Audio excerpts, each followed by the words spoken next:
હું ઘણીવાર કહું છું, ડાયરામાં સત્તા મળી જાય, સંપત્તિ મળી જાય, બધું જ તમારી આગળ આવી જાય ને પછી જૂના દિવસો યાદ રાખે ને એને જ ભાઈબંધ બનાવજો કે કોઈ દી જૂના દિવસોને ભૂલે નહીં.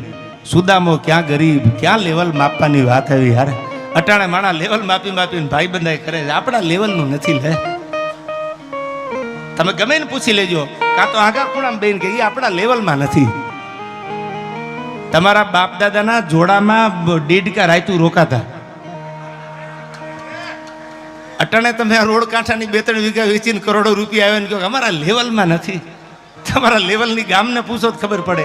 દેડકા રાયતું રહેતા હતા, એ લેવલ નહીં, આને અધૂરું લેવલ કહેવાય. અધૂરા કાયમ બાપુ સલકાઈ જાય, સમંદર ક્યારે સલકાતા નથી. અને જેના સમંદર જેવા પેટાળો હોય ને એને જગત કાયમ સલામ કરે. વર્ષો ભલે વ્યા જાય. પેલો દાખલો આપીને પછી વાત કરું. ફ્રેન્ડશિપ ડે આપણા માટે લાગુ નથી પડતો. આ તો વિદેશનું કલ્ચર છે ને આપણે પકડી લીધું, ઝીલી લીધું. ઝીલવા તો બેઠા છીએ, ગમે આવે આવવા દો બાપા, આવવા દો. હવે સાંભળજો, ભાઈબંધાઈ જોવા માટે તો વિદેશ વાળાને ધક્કા આઈ કરવા પડ્યા છે. હું ડોક્ટર હેનરી નિક્સનની કાયમ વાત કરું છું. ઇંગ્લેન્ડના હતા, એ ક્યાં ભારતમાં જન્મ્યા હતા. પણ એક બાજુ હોનાની નગરીનો રાજા, એક નાનું એવું વ્હાઇટ હાઉસ નહીં, નાનો એવો તમારો મારો 5-7 હજાર 10 હજાર વારમાં 15 હજાર કે 20 હજાર વારનો બંગલો નહીં. અટાણે વ્હાઇટ હાઉસ હોય તો આપણે એમ કે ગમે તો મોટી હવેલીમાં રહી છીએ, એમ ને. આ તો હોનાની નગરી હતી. આમાં વડીલો છે, બધાને ખબર છે, જાણકાર, શાસ્ત્રોના જાણકાર છે. હોનાની નગરીનો રાજા એટલે દ્વારકાધીશ ભગવાન કાળિયો ઠાકર, જેની નગરી આખી હોનાની હતી. એક બંગલો બંગલીની વાત નથી, આ કેવડી સત્તા. અને એમાં સુદામાએ સડાપ સડાપ સડાપ સડાપ સડપ જ્યાં ડગલા દીધા, સુદામાએ ડગલા દીધા. હજી બાપુ મેં ગીત મૂક્યું નથી, પણ હું એક આ ગીત એક સુદામાનું અને કૃષ્ણના મિત્રનું આખું એક ગીત બનાવ્યું છે, અજય લખ્યું છે અમારે. એવું આગળ ઉપર રેકોર્ડ કરવાનો છું. ગીતના શબ્દો બહુ સારા છે, પણ શરૂઆતમાં કહી દઉં તમને કે ભગવાન કૃષ્ણ સુદામાના જૂના ભાઈબંધ હતા, બહુ જૂના મિત્ર. પછી સમય વીતી ગયો, વચ્ચેનો આખો ઘણો બધો સમય વીતી ગયો. પછી તો ભગવાન હોનાની નગરીના રાજા બની ગયા, દ્વારકાધીશ. સુદામો ગરીબ હતો, અને એટલો ગરીબ કે એની વાત પૂછોમાં. એક ગરીબ બ્રાહ્મણ હતો, એ વાર્તા આવે એવો ગરીબ સુદામા. અટાણે તો ગરીબ છે જ નહીં, બ્રાહ્મણો ઉપર ભોળાનાથના આશીર્વાદ છે, પણ સુદામો એવો ગરીબ હતો. અને સુદામાને એમ થયું કે મારો ભાઈબંધ છે ને એ અટાણે હોનાની નગરીનો રાજા છે, લાવીને એને મળતો આવું, લાવીને એની આગળ આંટો મારતો આવું. આવો સુદામાને વિચાર આવ્યો. કથા તમે જાણો છો, લંબાવીશ નહીં, પણ સાંભળજો વાત ખાલી. સુદામા પોરબંદરથી નીકળ્યા એટલે એના ઘરવાળાએ કીધું, એના પત્નીએ કીધું સુદામાને, તમે પોરબંદરથી દ્વારકા જવા માટે નીકળો છો, પણ હવે તો વર્ષો વી ગયા, તમને અણહાર ઉપર ઓળખી જાય છે તમે સુદામા છો એમ. અને કદાચ ઓળખી જાય અને મન મોઢું નહીં આપે, નહીં બોલાવે તો તમને હરમ નહીં થાય. એ તો હોનાની નગરીનો રાજા છે, આપણી આગળ તો કાંઈ નથી. રહેવા જો ને માંડીવાળોને નથી જવું. સ્વાભાવિક છે, કોઈ પણ મોટો માણસ આપણો ભાઈબંધ ભેળો દેતો હોય, સાયકલ ફેરવતો હોય, અને એ વડાપ્રધાન ડાયરેક્ટ થઈ જાય તો આપણને એવું થાય કે સાલું જવું કેમ દિલ્હી. કદાચ વડાપ્રધાન થયા પછી નોય બોલાવે, કલેક્ટર બની ગયા પછી નોય બોલાવે, આવા ક્યાંક ઉપર ડિગ્રી ઉપર વ્યા જાય ન બોલાવે, સંકોચ થાય. સુદામાની પત્ની એની અર્ધાંગના સુદામાને બાવડું ચાલીને એટલું કહેશે, સાંભળી લ્યો, તમારો ભાઈબંધ હોનાની નગરીનો રાજા છે અટાણે, અને જો તમને નહીં બોલાવે, તમારી હામું નહીં જોવે, તો તમે કયા મોઢે પાછા આવશો? પછી એ તમને દ્વારકાથી પોરબંદર સુધીનો માર્ગ કેવો લાગશે? એ પલો તમારાથી કપાશે. અને તેથી સુદામાએ છાતી ઠબકારી અને પોતાની અર્ધાંગનાને એટલું કીધું, તું સાંભળી લે, દુનિયા ફરે, દુનિયા કદાચ વજન આવી જાય અને ભાન ભૂલી જાય, પણ મારે મારા કૃષ્ણ ઉપર, મારા દ્વારકા વાળા ઉપર ભરોસો છે. મને હામો તેડવા આવે તો આ પાડજે, એ મારો દ્વારકાધીશ છે. વિશ્વાસ હતો એ, જેને જેને ભગવાન હામાં ભરોસા મૂક્યા ને, હામી મૂર્તિએ બાપુ ભર દાડા હોકારા દીધા છે. એટલે આપણા કવિએ કીધું છે કે હયાના ભાવથી કરો જો હાકલો તો ઢીંગલું ચીથના તણું ધૂણે. ભાવ જો હયાનો હોય તો આજે હાજલ દાડો સમાધિમાંથી હોકારા આપે, પણ હાકલો કરવા વાળો હામો હોય તો આપે ને. પડકારો કરવાની તૈયારી હોય. આવે તારા ગજ હેઠા મેલી અને વજન મેલીને તું ભરવા, નવલખ તારા નીચે બેઠો કયા તુંબડે તરવા. આવે તારા ગજ હેઠા મેલી વજન મેલીને તું ભરવા, નવલખ તારા નીચે બેઠો કયા તુંબડે તરવા.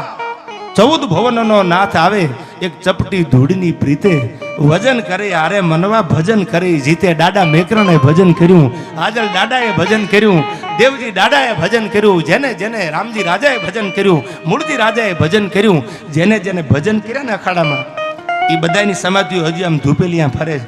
હું ઘણીવાર બોલ્યો છું, દુનિયામાં મંદિરમાં મૂર્તિ પૂજાય, ખેતાભાઈ દુનિયામાં મૂકેલો ભગવાન પૂજાય, પણ આજે સત્તાધારમાં જાઓ હજી એના પાડા પૂજાય છે. આ ભજનની તાકાત છે.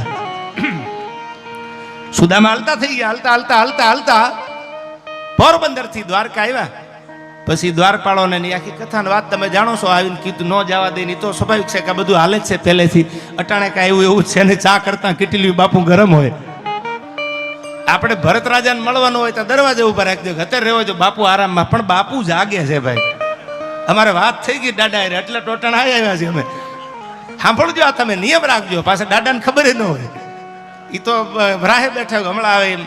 આ તો કહેવત છે આપણી. એટલે બધા અબે તબે કર્યા, ધક્કા દીધા ને આવું સ્વાભાવિક થાય કે આવડો મોટો માણા હવે રેન્જ રોવર વાળાને સાયકલ વાળો મળવા આવે તો કોકને એમ થાય કે આવું થોડું હોય. પણ એ તો ભાઈ, આ તો ભાઈ બંધાય છે. એ તો ગરીબ આરે હોય ને રૂપિયા વાળા હોય ને, એમાં તો કોણ હોય કોને ખબર. એ તો આ ઝીણી ઝીણી વાતો છે જીવનમાં ઉતારે છે. બાપુ આ વાતો ઉતારી લે ને, એને લગભગ દ્વારકા વાળો દુઃખી થવા દેતો નથી, કારણ કે એના બોલે બંધાણો છે ઠાકર. સુદામા આવ્યા એટલે હબે તબે કર્યા ને કે આવું બને નહીં ને આ કઈ થોડો ભાઈબંધો, આ તો ખાલી ખોટી વાતો કરે છે. ક્યાં ભગવાન હોનાની નગરીનો રાજા એનો ભાઈબંધ આવો હોય નહીં. પણ કવિ કાગે લખ્યું, ખબર રહે સોણીને વાલો ધોળ્યા ગિરધારી, એને ત્રિકમે લીધા છે તેડી, ગરગરતી ડોટ મેલી સુદામાને બધ ભરી લીધી અને આહુડાની ધારું મંડી થવા. સુદામાના ખંભે આહુડા પડે છે કૃષ્ણના. અને તેથી સુદામાએ કીધું, શું કામ રહો છો પ્રભુ? દ્વારપાળો જોતા રહી ગયા, અષ્ટપટરાણી જોતા રહી ગયા, રૂક્ષ્મણી જોતા રહી ગયા, આખું દ્વારકા જોતું રહી ગયું. એવો મહેમાન કોણ આવ્યો કે આ દ્વારકાથી સોનાની નગરીનો રાજા રહ રહ આહુડે રોવે છે? એવો મહેમાન છે કોણ? સાંભળજો, આને ભાઈબંધી કહેવાય. નીકળી ગયા છે હેપી વેલેન્ટાઇન ડે ને હેપી ફ્રેન્ડશિપ ડે ને ચાલુ નવર્યા નથી રહેવા દેતા યાર. અને પાછા જવાબ ન આપો તો ખોટું લાગી જાય હમાવાળાને. એમને આવી ભાઈબંધાઈના દાખલા જેજો દુનિયામાં. સુદામા એને કૃષ્ણએ દાખલો આપ્યો કે આનું નામ મિત્રતા. મિત્રતામાં કોઈ દી ગરીબાઈ કે અમીરાઈનો ભેદભાવ ન હોય. બધ ભરી લીધી, તેડી લીધા. સાંભળજો, રણછોડરાય રોયા છે, દ્વારકાનો રાજા રોયો છે. અને રૂક્ષ્મણી પૂછે છે કે એવું તો શું થયું તમારે રોવું પડ્યું? કે મારો ભાઈબંધ આટલો ગરીબ છે ને મને આટલી મોડી ખબર પડી, એની પીડા મને છે. સાંભળજો, આનું નામ ભાઈબંધ કહેવાય. ભાઈબંધની પીડા સમજી જાય. અને પછી તો પગ ધોવા માંડ્યા. કથા આખી જાણો છો તમે. ભગવાન એક નહીં, અષ્ટભટ્રાણીઓને કીધું કે મારો ભાઈબંધ છે, ધો એના પગ. સુદામો આવ્યો છે. કોણ સુદામો? મને લેસન કરી દેતો. સાંભળજો, જૂના દિવસોને કૃષ્ણ યાદ રાખ્યા છે. મને સાંદીપની ઋષિના આશ્રમમાં લખી દેવા વાળો સુદામો. હું તો અટાણે દ્વારકાનો રાજા બન્યો. બાપુ આવા જ એને જીવન, એટલે દ્વારકા વાળો આપણને વાલો છે. અને દ્વારકા વાળા એક નહીં, બે નહીં, ત્રણ નહીં, ચાર નહીં, પાંચ નહીં, તમે એક એક ઇતિહાસના પાના ખોલી લ્યો. બાપુ નરસિંહ મહેતાને ખાલી 52 પરચા આપ્યા. એક નરસિંહ મહેતાના 52 પરચા. જે અવતારમાં ભગવાને અવતાર લીધા, પછી ભગવાન અવતારમાં જે કામ હતું પૂરું કરીને વારાહ અવતાર લીધો, મત્સ્યા અવતાર લીધો, જે અવતાર લીધા અવતાર પૂરા કરીને ભગવાન પાછા વયા ગયા. એક કૃષ્ણ ચતુર્ભુજ નારાયણનો અવતાર પૂરો તો કર્યો કૃષ્ણ ભગવાને પરમાત્માએ, પણ પાછો બોલે બંધાણો. જેથી પડકારો કરો, જેથી હાથ કરો, તેથી અડધા હાથે આવીને ઉભી રહો તો માનજો દ્વારકાનો રાજા કૃષ્ણ પરમાત્મા બોલે બંધાણો. અડધા હાથે આવ્યો. મીરાબાઈના ઝેરે પીધા, કોલવા ભગતને પગ નહોતા. સંતોષ એટલે આ વાત કરું છું. પગ હતા જ નહીં, અપંગ હતા ભરત દાદા. એ તો આવ્યા ઢહડા કરતા કરતા, હાથના પગ તો હતા નહીં, હાલવું કેમ? અને આવ્યા એટલે ભગવાન પછી હલાણું નહીં, બધું હાલાય એટલું બે હાથેથી બળ કરી લીધું.